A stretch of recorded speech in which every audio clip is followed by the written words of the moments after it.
শনিবার মালদা জেলার কাজল বিধানসভার আলাল গ্রাম পঞ্চায়েতে 125 দিনের কাজের প্রকল্প চালু হলো। বেশ ধুমধাম করে বন্ধ হয়ে থাকা প্রকল্পের শুভ সূচনা করেন গাজল বিধানসভার বিজেপির বিধায়ক চিন্ময় দেব বর্মন।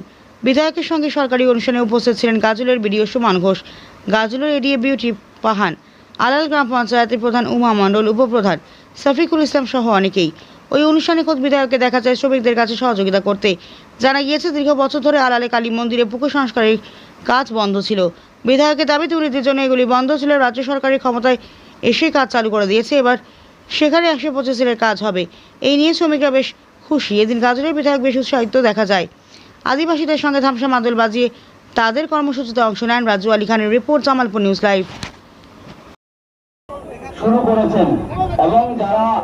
আনন্দের খবর, আজকে আমরা মালদা জেলার গাজল বিধানসভার অন্তর্গত আলাল গ্রাম পঞ্চায়েত, সেই আলাল গ্রাম পঞ্চায়েতের ইন্দ্রশৈল কালী মন্দিরের যে পুকুরের সংস্কারের মধ্য দিয়ে বহু দিনের পড়ে থাকা যে আমাদের এমজি এনার্জিসের কাজ, যেটা বন্ধ হয়ে গেছে দুর্নীতির কারণে, সেই কাজ আজকে পশ্চিমবঙ্গে রাজনৈতিক পালাবদলের পরে ভারতীয় জনতা পার্টির সরকার গঠন হওয়ার পরে প্রথমবারের জন্য এই ইন্দ্রশৈল কালী মন্দিরের সেই পুকুর সংস্কারের মধ্যে দিয়ে এমজি এনার্জিসের কাজ আমরা শুরু করতে চলেছি। তার উদ্বোধনী কার্যক্রমে আমরা সকলে উপস্থিত ছিলাম। মাননীয় আমাদের প্রধান মহাশয়া, সমষ্টি উন্নয়ন আধিকারিক বিডিও স্যার এবং আমাদের এডিএ ম্যাডাম সহ স্থানীয় সমস্ত নেতৃত্ব এবং জনপ্রতিনিধিরা উপস্থিত থেকে, আলাল গ্রাম পঞ্চায়েতের উপপ্রধান শফিকুল মহাশয় আছেন, উপস্থিত থেকে আমরা এই কাজের শুভ সূচনা আজকে করলাম। এবং এখান থেকেই আগামী দিনে গাজলের উন্নয়নের চাকা এমজি এনার্জির হাত ধরে, যেটা আগামী জুলাই মাসের পরে আর ভিভিজি রামজি নামে পরিচিত হবে এবং 125 দিন আর সেই কাজের শুভ সূচনা আমরা আজকে করেছি, যেটা দিয়ে আমাদের উন্নতি আগামী দিনে সাধিত হবে। আপনি সাড়ে তিন বছর পরে আর এই দুর্নীতির দায়ে বন্ধ থাকা এমজি এনার্জির কাজের শুভ সূচনা আজকে আমরা এই আলাল গ্রাম করতে পারি।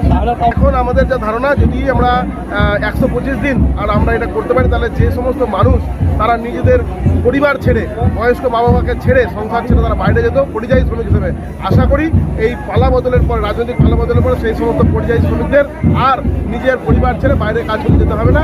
এখানে থেকেই তারা সুস্থভাবে ইনকাম করবে এবং পরিবার পরিচালনা করবে। হচ্ছে আমাদের বহুদিনের, গাজলের মানুষের বহুদিনের কাঙ্ক্ষিত একটা বিষয়। এবং এর আগের শাসক দল তৃণমূল বারবার করে লাড্ডু খাইয়েছে, ভটকা ফুটিয়েছে গাজলে পৌরসভা বলে। আমি উচ্চবাচ্য করতে চাই না, কারণ হওয়ার পরে গোটা মানুষ জানবে। এবং মাননীয় মুখ্যমন্ত্রী বলেছেন কথা কম কাজ বেশি কথা বলে লাভ নেই। মাননীয় মুখ্যমন্ত্রীর প্রশাসনিক বৈঠকে উনি নিজেই, আমি 31 দফা দাবি নিয়ে একটা পত্র ওনার হাতে তুলে দিয়েছিলাম। তার মধ্যে একটা বিষয় ছিল মিউনিসিপ্যালিটি অফ গাজল, সেটা উনি পরিষ্কারভাবে স্পষ্টত করেছেন। এবং গতকালকে আপনারা দেখেছেন একটা সার্কুলারও হয়ে গেছে অলরেডি সরকারের তরফ থেকে, যে গাজল পৌরসভা আগামী দিনে হবে। এখন এই পৌরসভা হওয়াটা তো বলে দেওয়াটা করার মধ্যে অনেক সময় লাগে, অনেক ব্যাপার আছে। 2011 সাল থেকে এটা হয়ে আসছে। আজকে আমার সরকার এসছে, ভারতীয় জনতা পার্টির সরকার, মাননীয় মুখ্যমন্ত্রী প্রশাসনিক বৈঠকে নিজে মুখে গাজল এবং চাঁচল পৌরসভা হবে বলে ডিক্লেয়ার করেছে। আমি আশাবাদী যে এই 5 বছরের মধ্যেই পৌরসভা আমরা পাবো এবং সেই কাজ আমরা অলরেডি শুরু করে দিয়েছি। এবং গতকালকে যে চিঠিটা হয়েছে প্রশাসনিকভাবে, তারপরে আমি উৎসাহিত এবং আমি আশাবাদী যে গাজলের মানুষকে এই উপহারটা আমরা দিতে পারবো। সেই লক্ষ্য নিয়ে কিন্তু এই অল্প দিনের মধ্যে একের পর এক প্রকল্প আসছে এবং আরো অসংখ্য কেন্দ্রীয় এবং রাজ্যের প্রকল্প আসছে। সেগুলোর সুবিধা প্রত্যেক মানুষের ঘরে যাতে পৌঁছয়, সেটা নিশ্চিত করাই আমাদের কাজ।